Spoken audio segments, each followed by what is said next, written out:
in New York. I was about to say Las Vegas, but we're definitely in New York. And here with Chuck Hemann, who's one of the two people helping put on the Social Media Business Summit. Chuck is also Vice President of Measurement and Analytics. Digital Strategy and Analytics. That too. He does all of them.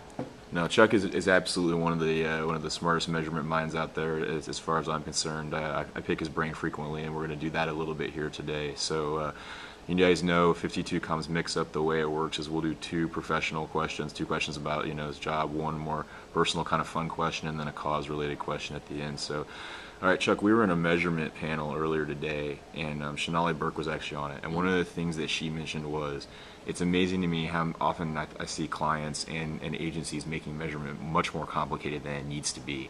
Mm-hmm. And I saw you nod your head a lot to that one. Elaborate on us what that made you think of and why you agree with that. Yeah, I think largely we're making it overly complicated because the metrics are different.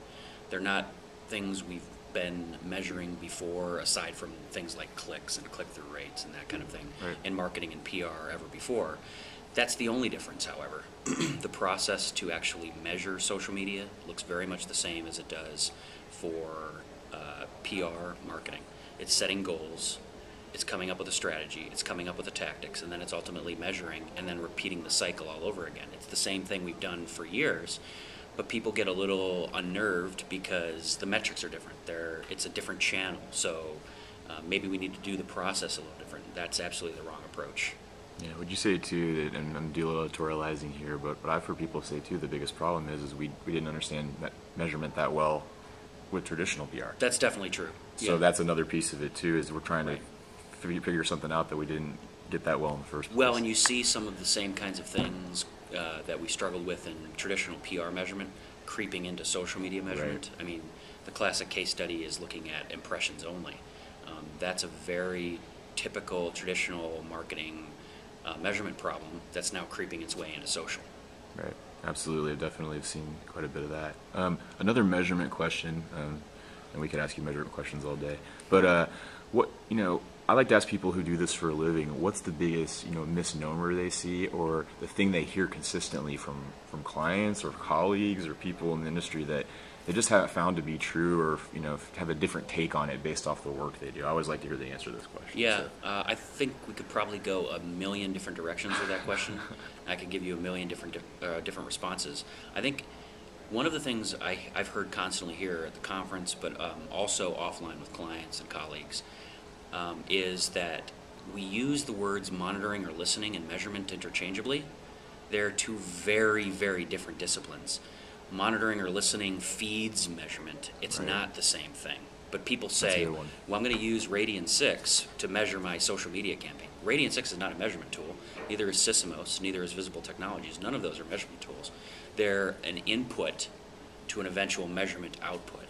And I think unless we really truly understand the distinction, neither will be as good as they can be.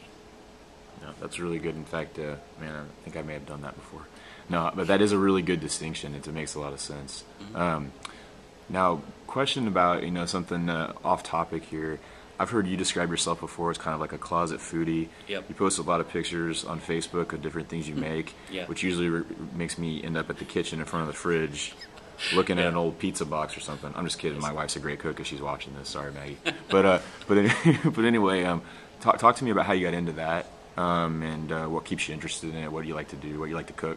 Yeah, what's funny is when I was a teenager, that's when Food Network was becoming huge. Yeah. And I don't know when it. Right. I don't even know when it started, but I was literally maybe flipping through channels one day. Food Network comes on. Emeril Lagasse is on, and I'm like, okay, this is something to watch, right. And sort of started watching the Food Network and going to good restaurants, and now cooking is a huge stress reliever.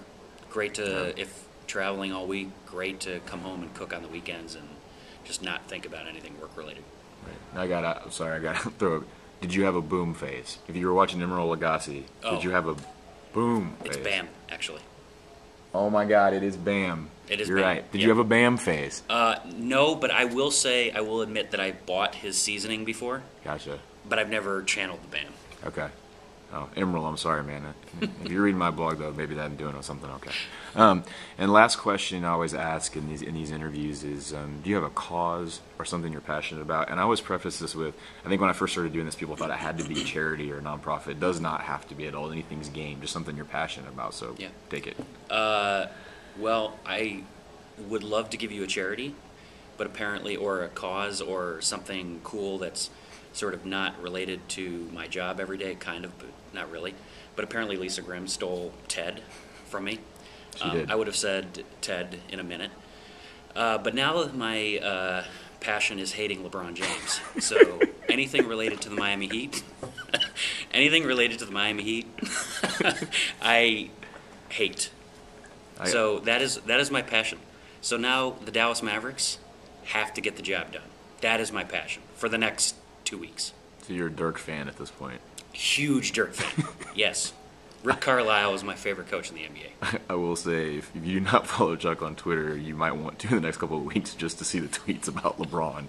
And when you see them say LaFraud, that's who he's referring to. So.